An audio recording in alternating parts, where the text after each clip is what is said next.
October ತಿಂಗಳ 21ನೇ ತಾರೀಕಿನ ದಿವಸ ಘಟ್ಟಪ್ರಭಾ ಪೊಲೀಸ್ ಠಾಣೆಯ ದುಬ್ದಾಳ್ ಗ್ರಾಮದ ರೈಲ್ವೆ ಹಳಿಯ ಪಕ್ಕದಲ್ಲಿ ಒಬ್ಬ ವ್ಯಕ್ತಿಯ ಶವ ಕೊಲೆಯಾದ ಸ್ಥಿತಿಯಲ್ಲಿ ಪತ್ತೆಯಾಗ್ತದೆ. ಕೂಡಲೇ ಘಟ್ಟಪ್ರಭಾ ಪೊಲೀಸ್ ಠಾಣೆಯ ಅಧಿಕಾರಿ PI ಮುಲ್ಲಾ ಮತ್ತು ಅವರ ತಂಡ ಸಿಬ್ಬಂದಿ ವರ್ಗ ಘಟನಾ ಸ್ಥಳಕ್ಕೆ ಭೇಟಿ ನೀಡ್ತಾರೆ. ಆ ಮೃತನ ದೇಹ ಪೂರ್ತಿ ನೆಕೆಡ್ ಸ್ಥಿತಿಯಲ್ಲಿ, ಅಂದರೆ ಪೂರ್ತಿ ಬತ್ತಲೆ ಆ ಸ್ಥಿತಿಯಲ್ಲಿ ಮತ್ತು ಅವನಿಗೆ ಬಲವಾದ ಒಂದು ದೊಡ್ಡ ಕಲ್ಲಿನಿಂದ ಜಜ್ಜಿ ಕೊಲೆ ಮಾಡಿದ ಸ್ಥಿತಿಯಲ್ಲಿ ಅದು ಪತ್ತೆ ಆಗ್ತದೆ. ನಮಗೂ ಮಾಹಿತಿ ನೀಡ್ತಾರೆ. ಶವವನ್ನು ಯಾರ್ದು ಅಂತ ಗೊತ್ತಾಗೋದಿಲ್ಲ ಮತ್ತು ಸುತ್ತಮುತ್ತ ಅವನ ಮೇಲೆ ಯಾವುದೇ ಬಟ್ಟೆ ಬರೆಗಳು ಯಾವುದೂ ಇರೋದಿಲ್ಲ.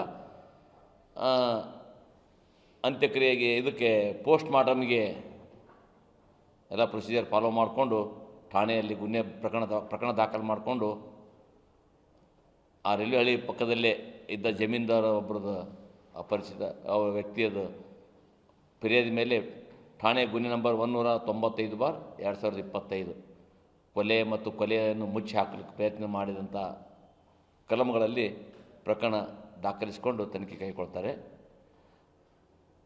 ಆವಾಗ ನಾವು ಮುಲ್ಲಾ ಅವರಿಗೆ ಒಂದು ಸಲಹೆ ನೀಡ್ತೇನೆ ನಾನೇ. ಆ ವ್ಯಕ್ತಿ ಅಪರಿಚಿತ ವ್ಯಕ್ತಿಯಾಗಿರೋದ್ರಿಂದ ನಮ್ಮಲ್ಲಿ ಒಂದು ಪ್ರೊಸೀಜರ್ ಏನಿದೆ ಅಂದರೆ, ಯಾವುದೇ ವ್ಯಕ್ತಿ ಅಪರಿಚಿತ ವ್ಯಕ್ತಿ ಇದು ಎಲ್ಲಿಯಾದರೂ ಸುಳಿವು ಸಿಗಬೇಕು ಮತ್ತು ಅವನ ಮುಂದೆ ಪತ್ತೆ ಆಗಬೇಕಾದ್ರೆ ಸರಳವಾದ ಮಾರ್ಗ ಅಂದರೆ ಅವನ ಫಿಂಗರ್ ಪ್ರಿಂಟ್ಗಳನ್ನು ತೆಗೆದುಕೊಳ್ಳೋದು. ಫಿಂಗರ್ ಪ್ರಿಂಟ್ ಅಥವಾ ಆ ಮೃತ ವ್ಯಕ್ತಿಯ ಫಿಂಗರ್ ಪ್ರಿಂಟ್ ತಗೊಂಡು ನಾವು ಇಟ್ಕೋತೀವಿ. ಅದನ್ನು ಟ್ಯಾಲಿ ಮಾಡಲಿಕ್ಕೆ ನಮ್ಮ ಫಿಂಗರ್ ಪ್ರಿಂಟ್ ಬ್ಯೂರೋಗೆ ಕಳಿಸ್ಕೊಡ್ತೀವಿ. ಮುಂದೆ ಆ ಫಿಂಗರ್ ಪ್ರಿಂಟ್ ಇವರು ಆ ವ್ಯಕ್ತಿ ಮೇಲೆ ಇದ್ದಂಥ ಚಿಹ್ನೆಗಳು, ಅಂದರೆ ಟ್ಯಾಟೂ ಮಾರ್ಕ್ ಇರ್ತವೆ. ಅವನ ಮೇಲೆ ಒಂದು ಬಲಗೈ ಮೇಲೆ ಒಂದು S ಮಾರ್ಕ್ ಇರ್ತದೆ, ಒಂದು ತ್ರಿಶೂಲ್ದ ಮಾರ್ಕ್ ಇರ್ತದೆ, ಮತ್ತು ಅವನ ಮೇಲೆ ಒಂದು ಕನ್ನಡದಲ್ಲಿ ಬರೆದಂಥ ಒಂದು ಅಕ್ಷರದ ಇದೆಲ್ಲ ಇರ್ತವೆ, ಅವು ಟ್ಯಾಟೂ ಮಾರ್ಕ್ ಇರ್ತವೆ. ಅದನ್ನ ಇಟ್ಕೊಂಡು ಎಲ್ಲ ಹುಡುಕಾಡ್ತಿದ್ದಾಗ ಕೂಡಲೇ ನಮ್ಮ ಫಿಂಗರ್ ಪ್ರಿಂಟ್ ಬ್ಯೂರೋದಿಂದ ಒಂದು ಮಾಹಿತಿ ಬರ್ತದೆ. ಈ ಮೃತ ವ್ಯಕ್ತಿ ಒಬ್ಬ ಕಳ್ಳತನ ಪ್ರಕರಣದಲ್ಲಿ ಹುಬ್ಬಳ್ಳಿ ರೈಲ್ವೆ ಪೊಲೀಸಲ್ಲಿ ದಸ್ಕಿರಿ ಆಗಿದ್ದ. ಅವನ ಫಿಂಗರ್ ಪ್ರಿಂಟ್ ಜೊತೆ ಹೋಲಿಕೆ ಆಗಿದೆ. ಈ ವ್ಯಕ್ತಿ ಹೆಸರು ತುಕಾರಾಮ್ ಬಸಪ್ಪ ಸಿಂಗೆ. ಇವು ನೇಟಿವ್ ಬಂದು ಅಥಣಿ ತಾಲೂಕು ಮಹೇಶ್ವಾಡಿಗಿ ಅಂತ ಅವರು ಮಾಹಿತಿ ನೀಡ್ತಾರೆ. ನಾವು ಮೃತನ ಫೋಟೋ ಜೊತೆ ಹೋಲಿಕೆ ಮಾಡಿ ನಾವು ಅಥಣಿ ತಾಲೂಕಿನ ಮಹೇಶ್ವಾಡಿ ಗ್ರಾಮಕ್ಕೆ ಭೇಟಿ ನೀಡಿ ಆ ವ್ಯಕ್ತಿಯ ಮನೆಯಲ್ಲಿ ವಿಚಾರ ಮಾಡಿದಾಗ, ಹೌದು ಈತ ತುಕಾರಾಮ್ ಬಸಪ್ಪ ಸಿಂಗೆ, ಅವನ ವಯಸ್ಸು 32 ವರ್ಷ, ಇವನು ಮನೆ ಬಿಟ್ಟು ಹೋಗಿದ್ದಾನೆ ಮತ್ತು ಇವನು ಹುಟ್ಟಿ ಬೆಳೆದು ಇದೇ ಊರಿನ ಆದರೂ ಸಹಿತ ಹುಟ್ಟಿ ಎಲ್ಲ ಬೆಳೆದದ್ದು ಅವ್ರ ಮಾವನ ಮನೆ ರಾಯಬಾಗ್ ತಾಲೂಕಿನ ಬೊಮ್ಮನಾಳ ಗ್ರಾಮದಲ್ಲಿ, ಅಲ್ಲೇ ಶಾಲೆ ಕಲಿತು ಅಲ್ಲೇ ಬಿಟ್ಟು ಬೆಳೆದಿದ್ದಾನೆ. ಈಗ ರೈಲ್ವೇದಲ್ಲಿ ಅಲ್ಲಿ ಇಲ್ಲಿ ತಿರುಗಾಡ್ಕೊಂಡು ಇರ್ತಾನೆ ಅಂತ ನಮಗೆ ಮಾಹಿತಿ ಗೊತ್ತಾಗ್ತದೆ. ಇದ್ರ ಮೇಲೆ ಆಧಾರದ ಮೇಲೆ ರೈಲ್ವೆ ಹಳಿಗೆ ಹೋಗ್ಬಿಟ್ಟು ನಾವೆಲ್ಲನೂ ವಿಚಾರ ಮಾಡಿದಾಗ ಮತ್ತು ಅವನ ಫೋಟೋಗಳನ್ನೆಲ್ಲ ಅಲ್ಲಿ ನಾವು ಕಲೆಕ್ಟ್ ಮಾಡ್ತೀವಿ. ಆ ಫೋಟೋ ಆಧಾರದ ಮೇಲೆ ಘಟ್ಟಪ್ರಭಾದಲ್ಲಿ ಎಲ್ಲಿಯಾದರೂ ಒಂದು ಫೋಟೋ ಹಾಯ್ದಾಡೋದು ತಿರುಗಾಡೋದು ಇದೆ ಅನ್ನೋದು ನೋಡಿದಾಗ ಘಟ್ಟಪ್ರಭಾ ವೈನ್ ಶಾಪದಲ್ಲಿ ಆತ ಸೆರೆ ಕೊಡಲಿಕ್ಕೆ ಆ ಕೊಲೆ ಆದ ಹಿಂದಿನ ದಿವಸ ಸಾಯಂಕಾಲ ಸೆರೆ ಕೊಡಲಿಕ್ಕೆ ಬಂದಿರ್ತಾನೆ ಒಂದು ವೈನ್ ಶಾಪಿಗೆ. ಅವನ ಜೊತೆ ಇನ್ನೊಬ್ಬ ವ್ಯಕ್ತಿ ಇರ್ತಾನೆ.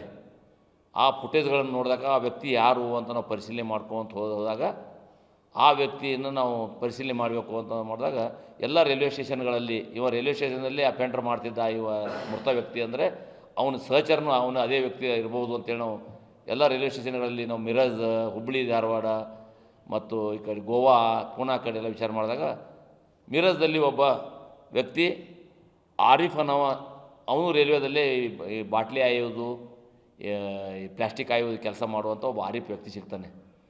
ಅವನಿಗೆ ಈ ಫೋಟೋ ತೋರಿಸಿದಾಗ ಇವನ ಹೆಸರು, ಇವನ ಜೊತೆ ಇದ್ದ ವ್ಯಕ್ತಿ ಹೆಸರು Pradeep alias Santosh son of Babu Naik ಅಂತ ಗೊತ್ತಾಗ್ತದೆ. ಇವನು ಇಲ್ಲೇ ರೈಲ್ವೇದಲ್ಲಿ ಇವನು ಪ್ಲಾಸ್ಟಿಕ್ ಹಾಯ್ಕೊಂತ ತಿರುಗಾಡ್ಕೊತಿರ್ತಾನೆ. ಇವನ ಜೊತೆ ಒಬ್ಬ ಹೆಣ್ಮಗಳು ಇರ್ತಾಳೆ. ಒಬ್ಬ ಹೆಣ್ಮಗಳ ಜೊತೆ ಇವನು ಸಹವಾಸ ಮಾಡಿದ್ದಾನೆ. ಅವಳು ಹೆಸರು ಅಶ್ವಿನಿ ವಾಘ್ಮೋರೆ ಅನ್ನೋಳು ಮತ್ತು ಅವನು ಒಟ್ಟಿಗೆ ಇರ್ತಾರೆ ಯಾವಾಗಲೂ. ನಾನು ನೋಡಿದ್ದೀನಿ ಇವನಿಗೆ ಅಂತ ಅವನು ಆರಿಫ್ ಅನ್ನೋನು ನಮಗೆ ಮಿರಜ್ದಲ್ಲಿ ಹೇಳ್ತಾನೆ. ಅವನು ಒಂದೇ ಕಡೆ ಇರಲಾರ್ದಂಥ ಈ ವ್ಯಕ್ತಿ ಯಾರೋ ಈ ಪ್ರದೀಪ್ ಬಾಬು ನಾಯ್ಕ್, ಪ್ರದೀಪ್ ಅಲಿಯಾಸ್ ಸಂತೋಷ್ ಬಾಬು ನಾಯ್ಕ್ ಇರೋದಲ್ಲ, ಇವು ಒಂದೇ ಕಡೆ ಇರೋದಿಲ್ಲ. ಈ ಕಡೆ ಗೋವಾ ಕಡೆ ಹೋಗ್ತಾನೆ, ಪೂನಾ ಕಡೆ ಹೋಗ್ತಾನೆ, ಮಿರಜ್ ಕಡೆ ಹೋಗ್ತಾನೆ, ಆಮೇಲೆ ಹುಬ್ಳಿ ಧಾರವಾಡ ಕಡೆ ತಿರುಗಾಡ್ತಾನೆ, ರೈಲ್ವೆದಲ್ಲೇ ತಿರುಗಾಡ್ತಾನೆ ಇವನು ಅಂದ ಗೊತ್ತಾಗ್ಬಿಡ್ತಾ ಒಂದು. ಆವಾಗ ಇವು ನೇಟಿವ್ ಯಾವುದು ಅಂತ ನಾವು ಪತ್ತೆ ಮಾಡಿದಾಗ ಅವನು ನಮ್ಮ ಚಿಕ್ಕೋಡಿ ತಾಲೂಕಿನ ಶಮ್ನೆವಾಡಿ ಗ್ರಾಮದವನು ಅಂತ ಗೊತ್ತಾಗ್ತದೆ. ಅವನ ವಯಸ್ಸು 35 ವರ್ಷ. ಅವನು ಮದುವೆ ಆಗಿಲ್ಲ, ಬಟ್ ಆ ಹೆಣ್ಮಗಳ ಜೊತೆ ಸಹವಾಸ ಮಾಡ್ಕೊಂಡು ಹೆಣ್ಮಗಳ ಜೊತೆ ಇರ್ತಾನೆ ಅಂತ ಗೊತ್ತಾಗ್ತದೆ. ಅವನ ಬಗ್ಗೆ ಮಾಹಿತಿ ನೀಡ್ಲಿಕ್ಕೆ ಮತ್ತು ಎಲ್ಲರೇ ಕಂಡ್ರೆ ತಿಳಿಸ್ಲಿಕ್ಕೆ ಅವನಿಗೊಂದು ವ್ಯವಸ್ಥೆ ಮಾಡಿ ಮತ್ತು ಅವನಿಗೊಂದು ಸ್ವಲ್ಪ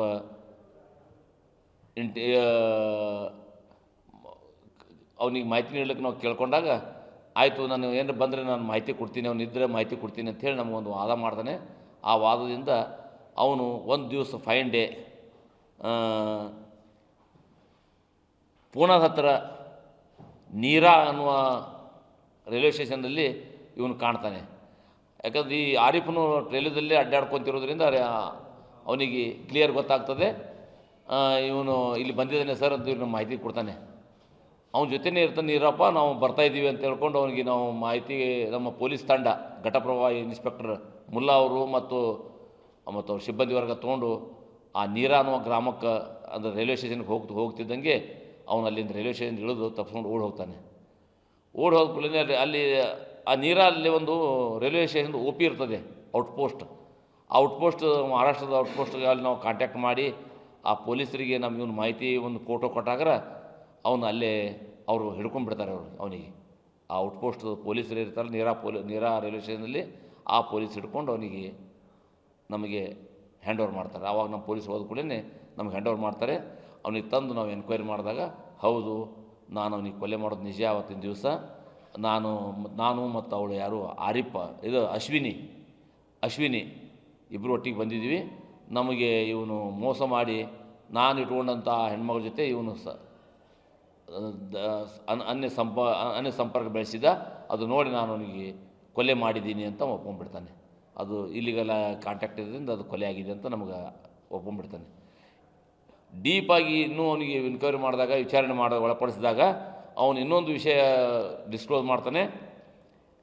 2022ರಲ್ಲಿ ಹುಬ್ಬಳ್ಳಿ ರೈಲ್ವೆ ಪೊಲೀಸರು ಒಂದು ಪ್ರಕರಣ ದಾಖಲಿಸ್ಕೊಂಡಿರ್ತಾರೆ.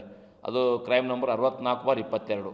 ಅದರಲ್ಲಿ 302, 201 ಆಗಿರ್ತದೆ. ಅದರಲ್ಲಿನೂ ಕೊಲೆ ಮಾಡಿ ಒಂದು ಕೊಲೆ ಮುಚ್ಚಿ ಹಾಕಿರ್ತಾನೆ. ಆ ಕೊಲೆಯಾದ ವ್ಯಕ್ತಿ ಅದರಲ್ಲಿಂದ ಬುಲ್ಲಿ ಮಹಾದೇವ ಅಂತ ಒಬ್ಬ ವ್ಯಕ್ತಿ. ಆ ಬುಲ್ಲಿ ಮಹಾದೇವನು ಕೇಶವಾಪುರದ ನಿವಾಸಿ. ಅವನು ಇದು ರೈಲ್ವೆದಲ್ಲೇ ಇದೇ ಥರ ಇವನ ಥರನೇ ಪ್ಲಾಸ್ಟಿಕ್ ಆರಿಸೋದು ಅಲ್ಲಿ ಅಲೆಮಾರಿ ಆಗಿ ತಿರುಗಾಡುವಂಥ ವ್ಯಕ್ತಿ. ಅವರೆಲ್ಲ ಸಹಚಾರ ಇರ್ತಾರೆ. ಯಾವುದೋ ಕಾರಣಕ್ಕಾಗಿ ಅವನಲ್ಲಿ ವೈಮನಸ್ಸಾಗಿ ಅವನು ಕೊಲೆ ಮಾಡಿ ಗಟ್ಟರದಲ್ಲಿ ಹಾಕಿರ್ತಾನೆ.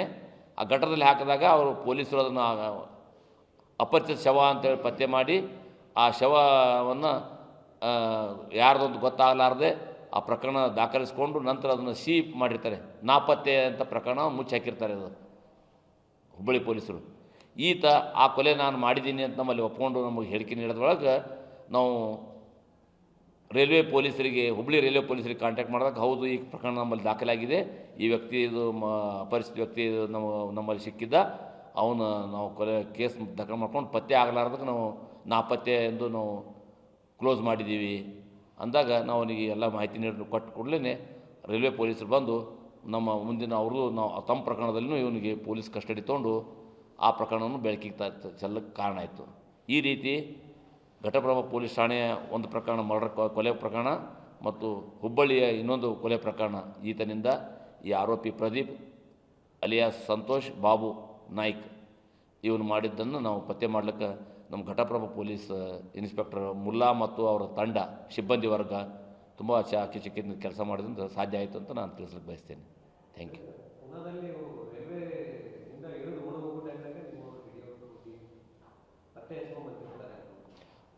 ನಾನು ಹೇಳಿದ್ನಲ್ಲ, ನಮ್ಮವರು ಹೋಗ್ತಾಯಿದ್ರು ಪತ್ತೆ ಮಾಡಲಿಕ್ಕೆ, ಬಟ್ ಅಲ್ಲಿದು ಪೊಲೀಸ್ ಸಹಾಯನೂ ಮಾಡಿದ್ದಾರೆ.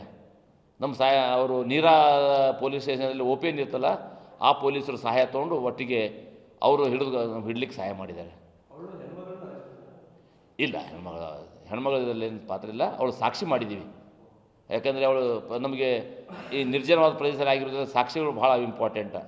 ನಾವು ಕೊಲೆ ಪ್ರಕರಣದಲ್ಲಿ ಭೇದಿಸೋದು ಅಷ್ಟೇ ಮುಖ್ಯನೋ, ನ್ಯಾಯಾಲಯಕ್ಕೆ ಸಾಕ್ಷಿ ಹೇಳಬೇಕಲ್ಲ. ಹಾಗಾಗಿ ಅವಳೊಂದು ಸಾಕ್ಷಿ ಆಕೆ ಬಲವಾದ ಸಾಕ್ಷಿ, ಪ್ರತ್ಯಕ್ಷ ಸಾಕ್ಷಿ ಆಗ್ತಾಳೆ ಮತ್ತು ನ್ಯಾಯಾಧೀಶರ ಮುಂದೆ ಹಾಜರುಪಡಿಸಿ ಅವಳಿದ್ದಳಲ್ಲ, ಘಟನೆ ಆದ ಸಂದರ್ಭ ಅವಳಿದ್ದಳು. ಹಾಗಾಗಿ ಅವಳನ್ನ ಬಲವಾದ ಸಾಕ್ಷಿ ಅಂತ ನಾವು ಪರಿಗಣಿಸಿ ನ್ಯಾಯಾಲಯಕ್ಕೆ ಅವಳು 164ದಲ್ಲಿ ಅವಳು ದಾಖಲೆ ಹೇಳಿಕೆಯನ್ನು ನ್ಯಾಯಾಧೀಶರ ಮುಂದೆ ದಾಖಲಿಸಿದ್ದೀವಿ. ಅದು ನಮ್ಮ ಬಲವಾದ ಸಾಕ್ಷಿ ಆಗಿದೆ. ಹಾಂ, ಯಾವುದೇ ಸುಳಿವು ಸಿಗಬಾರ್ದು ಮತ್ತು ಇದರಿಂದ ಮತ್ತೆ ಬೇಗ ಪೊಲೀಸ್ ಪತ್ತೆ ಮಾಡ್ಬೋದು ಅನ್ನೋ ಲೆಕ್ಕದಲ್ಲಿ ಅವ್ನು ಪೂರ್ತಿ ಅವ್ನ ಬಟ್ಟೆ ಬರಿ ಎಲ್ಲ ಒಯ್ದು ಆ ಕಡೆ ಎಲ್ಲೋ ನೀರಲ್ಲಿ ಒಗೆದಿದ್ದ. ಅದನ್ನು ನಾವು ಇವನು ಪತ್ತೆ ಏನು ದಸ್ತಗಿರಿ ಮಾಡಿದಾಗ ಎಲ್ಲಿ ಒಗೆದಿದ್ದಾನೆ ಅದನ್ನು ಹೇಳ್ದ. ಮತ್ತು ಅವನಿಗೆ ಕಲ್ಲು ಎತ್ತಿ ಹಾಕಿದಲ್ಲ, ಆ ಕಲ್ಲು ಎತ್ತಿ ಹಾಕಿದ ಕಲ್ಲನ್ನು ತೋರಿಸ್ದ. ಅವನ್ನೆಲ್ಲ ವಶಪಡಿಸ್ಕೊಂಡು ನಾವು FSL ಕಳಿಸಿ ವೈಜ್ಞಾನಿಕ ತನಿಖೆಗೆ ನಮ್ಗೆ ಅನುಕೂಲ ಆಯಿತು. ಅದು ಇಲ್ಲ, ಮುಖಕ್ಕೆ ಸುಡೋಕ್ಕೆ ಪ್ರಯತ್ನ ಇಲ್ಲ, ಮುಖ ಗುರುತಾಗ್ತಿತ್ತು.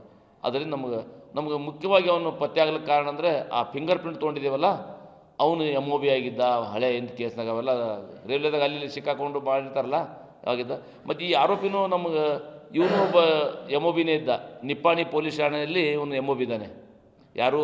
ಪ್ರದೀಪ್ ಸಂತೋಷ್ ಬಾಬು ನಾಯ್ಕ, ಇವನು MOBನೇ. ಅವನು ಕಳ್ಳತನ ಕೇಸಲ್ಲಿ ಈ ನಮ್ಮಲ್ಲಿ ಫಿಂಗರ್ ಪ್ರಿಂಟ್ ನಾವು ಯಾವುದೇ ಕಳ್ಳತನ ಪ್ರಕರಣದಲ್ಲಿ ದಸ್ತಗಿರಿ ಮಾಡಿದೆವು ಅಂದ್ರೆ ಅವ್ರದ್ದು ನಾವು ಫಿಂಗರ್ ಪ್ರಿಂಟ್ ನಾವು ಕಲೆಕ್ಟ್ ಮಾಡಿರ್ತೀವಿ. ಮತ್ತೆ ಮುಂದೆ ಎಲ್ಲಿಯಾದರೂ ದಸ್ತಗಿರಿ ಆದಾಗ ಅವ್ರದ್ದು ಅದು ಟ್ಯಾಲಿ ಮಾಡ್ಲಿಕ್ಕೆ ಅನುಕೂಲ ಆಗ್ತದೆ ಅಂಥೇಳಿ ನಾವು ನಾವು ಅಪರಿಚಿತ ಶವಗಳದ್ದು ನಾವು ಪತ್ತೆ ಮಾಡಲಿಕ್ಕೆ ನಾವು ಅನುಕೂಲ ಆಯಿತು. Cheapest method of the investigation ಇದು ಪತ್ತೆ ಮಾಡುವಂಥ ಸಾಧನ. ಪತ್ತೆ ಆಯಿತು. ಎರಡು ಪ್ರಕರಣದಲ್ಲಿ ನಮ್ಗೆ ಅನುಕೂಲ ಆಯ್ತು.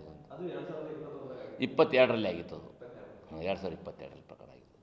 ಹುಬ್ಬಳ್ಳಿ ರೈಲ್ವೆ ಪೊಲೀಸಿಂದಲ್ಲಿ ಪ್ರಕರಣ ದಾಖಲಾಗಿ ಅದು ಪತ್ತೆ ಆಗದೆ ಅದು ನಾಪತ್ತೆ ಅಂತ ಅವರು ಮುಗಿಸಿಬಿಟ್ಟಿದ್ರು. ಅದು ನಾಪತ್ತೆ ಆಗಿತ್ತು.